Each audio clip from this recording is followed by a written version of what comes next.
Judul kajian ini ialah Bagaimana Masyarakat yang Berfalsafah Bertanggungjawab dalam Menangani Pandemik COVID-19, satu kajian kes ke atas Malaysia dan Universiti Sains Malaysia.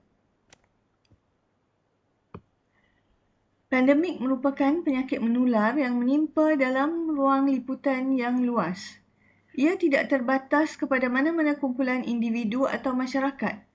Wabak begini menggugat zon seperti negeri, negara, benua atau seluruh dunia jika dibiarkan menular.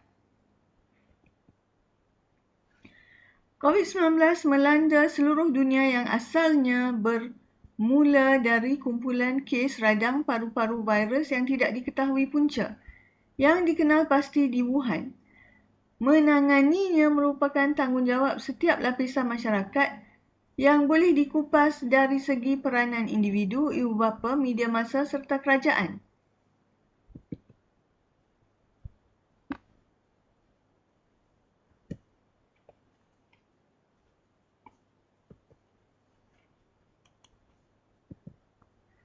Kajian ini dilakukan memandangkan keperluan terhadap kerjasama dan kolaborasi antara semua pihak ini dalam menangani pandemik COVID-19.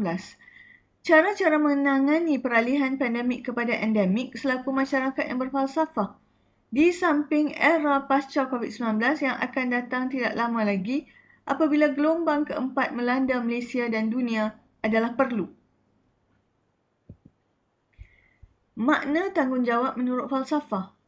Tanggungjawab menurut falsafah terdiri daripada 3 elemen iaitu elemen perbuatan yang memerlukan kudrat agar mengeluarkannya kepada bentuk realiti, berkaitan dengan perbuatan yang memerlukan elemen kehendak di mana dapat membantu dalam melakukan pilihan yang mengkhususkan bentuk perbuatan, menjelaskan perbuatan yang memerlukan kepada elemen pengetahuan untuk menghukum baik atau buruk dan menganalisis susulan perbuatan yang berlaku.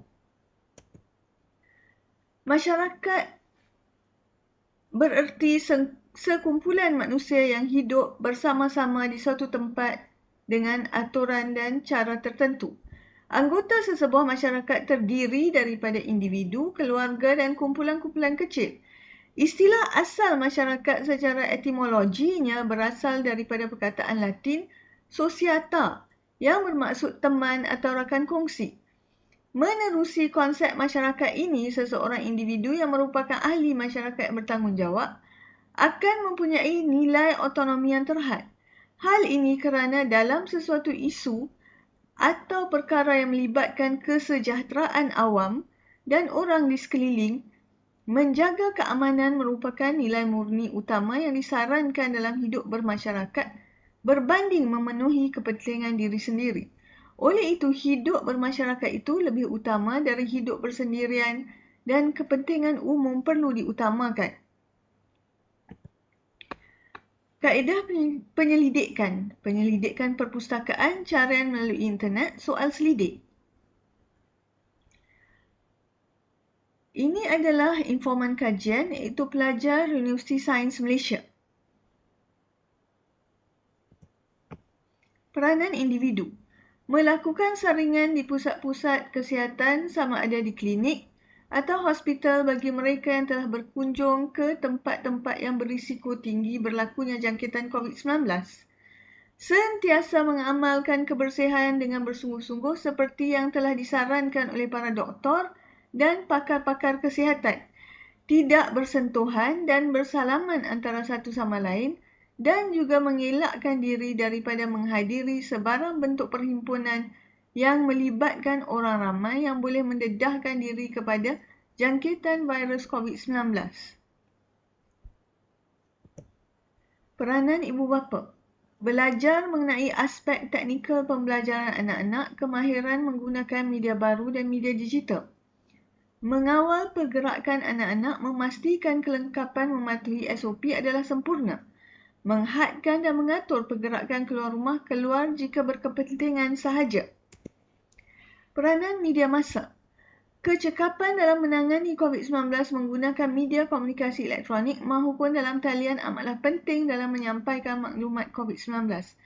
mengelakkan daripada berlakunya kecelaruan kerana masyarakat menerima maklumat palsu daripada internet.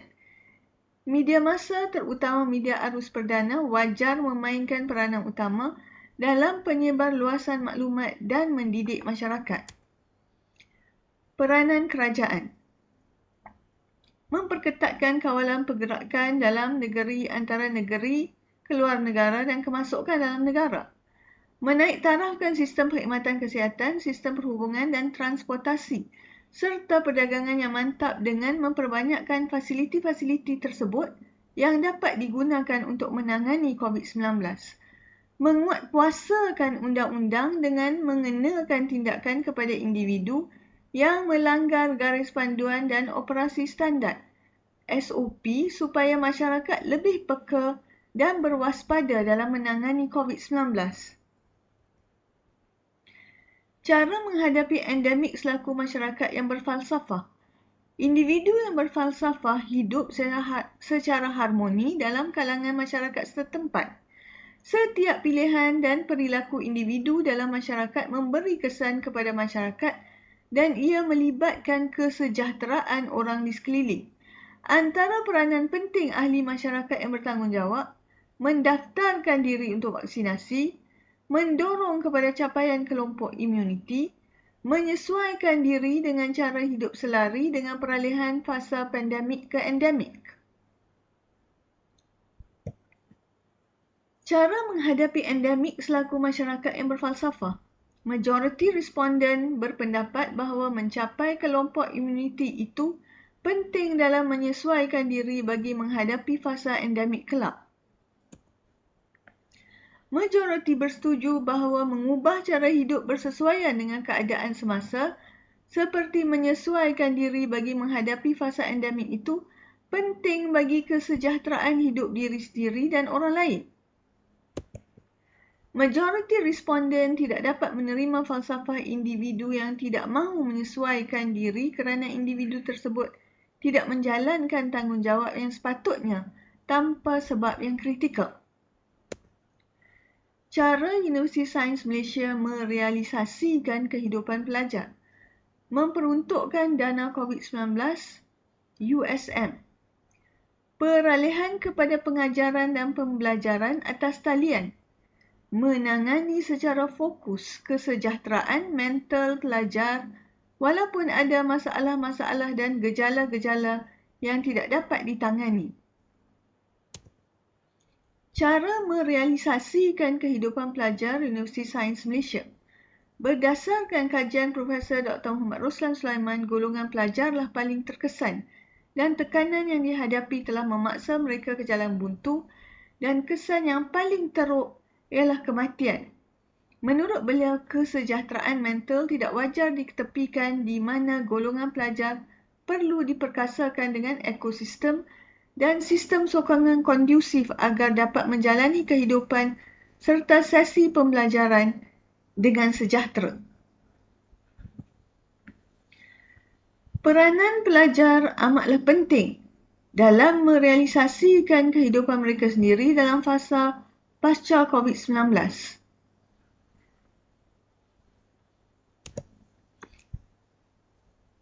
Fasa pasca COVID-19, cara menangani. Pelan pemulihan negara merupakan pelan yang paling utama dalam menangani fasa pasca COVID-19. Ia melibatkan rakyat dan perniagaan. Pelan pemulihan negara yang dilancarkan merangkumi pelaporan kes harian, penggunaan unit rawatan rapi ICU serta populasi dewasa divaksinasi merupakan kriteria yang perlu dipenuhi untuk menetapkan fasa keselamatan Malaysia. Sumber Majlis Pemulihan Negara.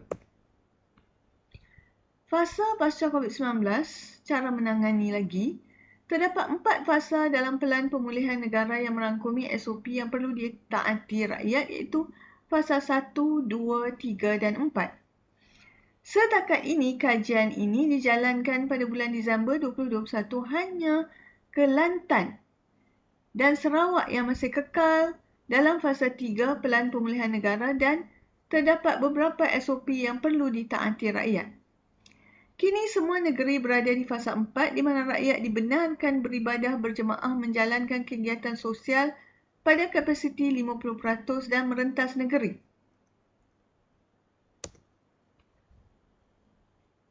Pelan pemulihan negara juga memberikan pelbagai bantuan kepada rakyat dan perniagaan membolehkan para peniaga membuka perniagaan serta rakyat bagi meneruskan hidup semasa wabak yang melanda ini. Antaranya bantuan bayaran balik pinjaman yang diberikan kepada rakyat dan perniagaan. Fasa sekiranya wujud semula serangan COVID-19. COVID-19 telah melanda dunia tanpa diskriminasi. Persoalannya apakah yang akan berlaku sekiranya wujud serangan COVID-19 yang lebih kuat? Contoh yang diberikan di sini adalah negara yang paling teruk dilanda wabak COVID-19 iaitu Itali. Antara Januari 2020 sehingga November 2021. Kes kematian adalah 133,486 orang.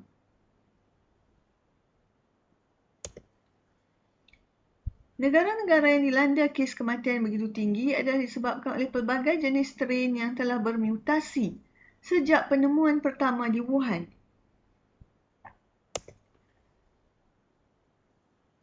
Selaku negara anggota WHO, jika wujudnya fasa serangan baru COVID-19 secara mendadak dalam sesebuah negara, terutama strain VOC, negara anggota perlu serahkan rujukan genom lengkap dan metadata yang berkaitan kepada pengkalan data yang tersedia secara umum seperti GSAT serta melaporkan kes atau kluster awal yang berkaitan dengan jangkitan VOC kepada WHO melalui mekanisme peraturan kesihatan antarabangsa IHR.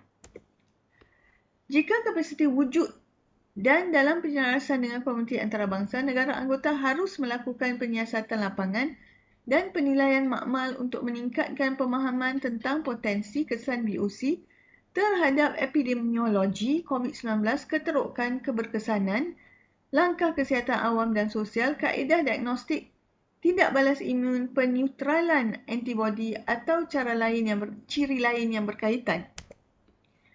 Bagi strain VRI pula, negara anggota dalam WHO perlu memaklumkan WHO melalui saluran pelaporan negara dan pejabat wilayah WHO yang ditubuhkan dengan maklumat sokongan tentang kes berkaitan VOI, orang, tempat, masa klinikal dan ciri-ciri lain yang berkaitan.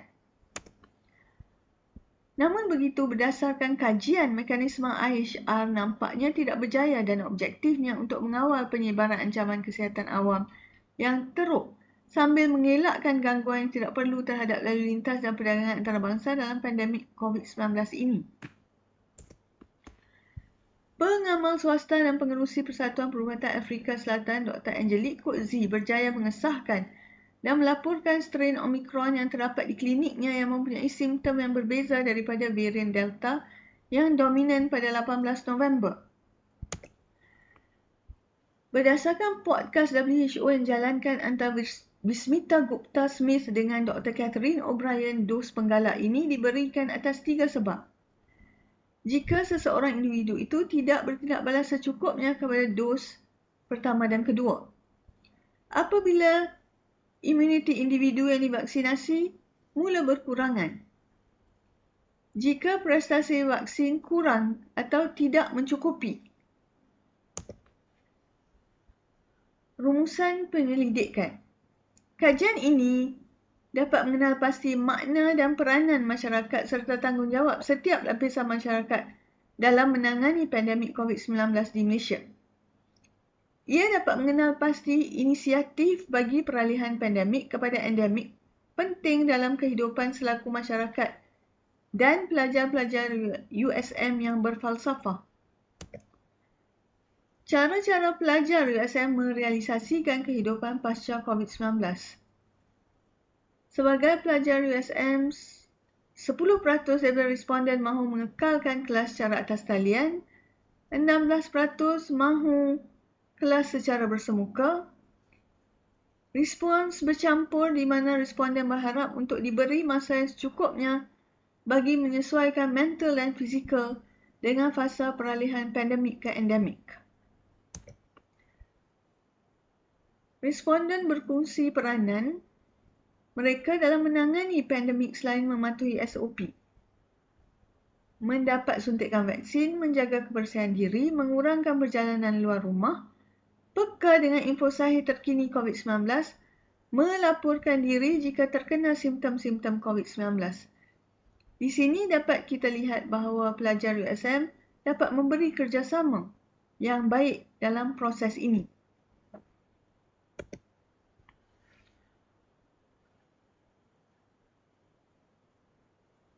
Boleh dirumuskan bahawa setiap pilihan yang melibatkan kesejahteraan masyarakat perlu dititik beratkan agar negara dapat kembali stabil dan terkawal setelah penyebaran wabak COVID-19 ini demi kelangsungan hidup yang harmoni.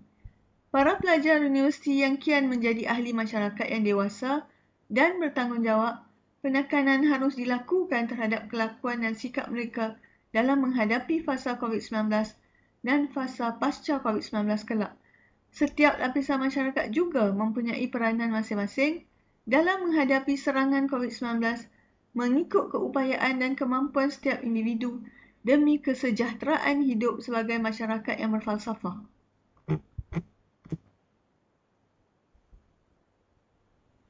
Terima kasih.